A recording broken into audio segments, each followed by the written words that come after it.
starting with the digital LSAT, it's going to be a little bit different. So here I'm going to show you what the digital LSAT looks like. This is on LSAC's website, familiar.lsac.org. You can play around with one of the digital LSATs. This is Prep Test 73, and they have some cool functionalities here. You could see they have a countdown timer. You could see that they let you increase the text size if you want to, and you can increase the brightness. Now, this doesn't work on the desktop, but it does on mobile and tablet. So yes, the digital LSAT will be on a tablet, a Microsoft Surface Go specifically.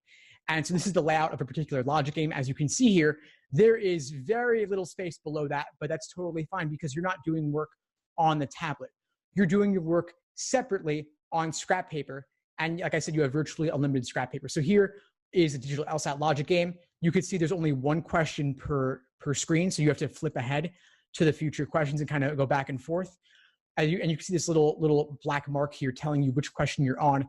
And you can click around it at a moment's notice from one to the other very seamlessly. There are some cool interactive features here. You can underline, as you can see here. You can highlight, as you can see. You can even erase what you highlighted, erase what you underlined. You can highlight in different colors. These are all cool features, and I wouldn't really bother with any of them. I think they're a huge waste of time and not going to really serve you in any way. I wouldn't bother with these. I would do your work on the side because the biggest issue is that you cannot draw freehand on the tablet the way that you could on a piece of paper. And like they give you a stylus, but I don't know what good it is really because all it lets you do is select these different functions. You can't draw freehand on it the way that you would on a piece of paper or the way that you would, let's say, on a whiteboard. So let's say if I were using a whiteboard on a tablet, for example, I could do something like this and draw whatever I wanted, like maybe make 5 slots for 5 different letters if I'm doing, like, let's say, an ordering game.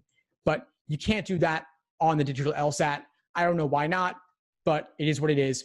We have to deal with it. So consider the limitations that you have before you and use the scrap paper that they're giving you. And of course, practice like it's game day. I suggest getting a tablet. I hate to say that because it's a couple $100, of course, but it's well worth it.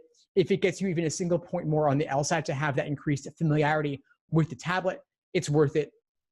Now, LSAC is using a Microsoft Surface Go. You don't have to use that though. You could use a Samsung Galaxy if you want. You could use an iPad if you want. Just get a stylus in particular. I think you can get one on Amazon for like $10 or even less. It's well worth practicing like it's game day.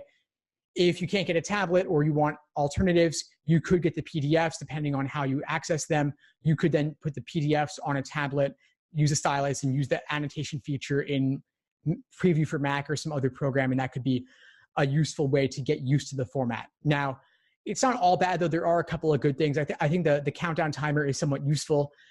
I think the text enlarging is somewhat useful if, let's say, you have eyesight issues or you just feel more comfortable with it. You can also increase the line spacing if you want, which might be useful for logical reasoning or reading comp, depending on what works best for you.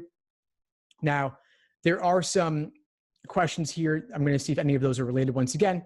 Bubbling. So yeah, so bubbling in at the bottom, we've got, let's say I bubbled in A, then it shows up on the bottom left. Let's say I want to eliminate choice B.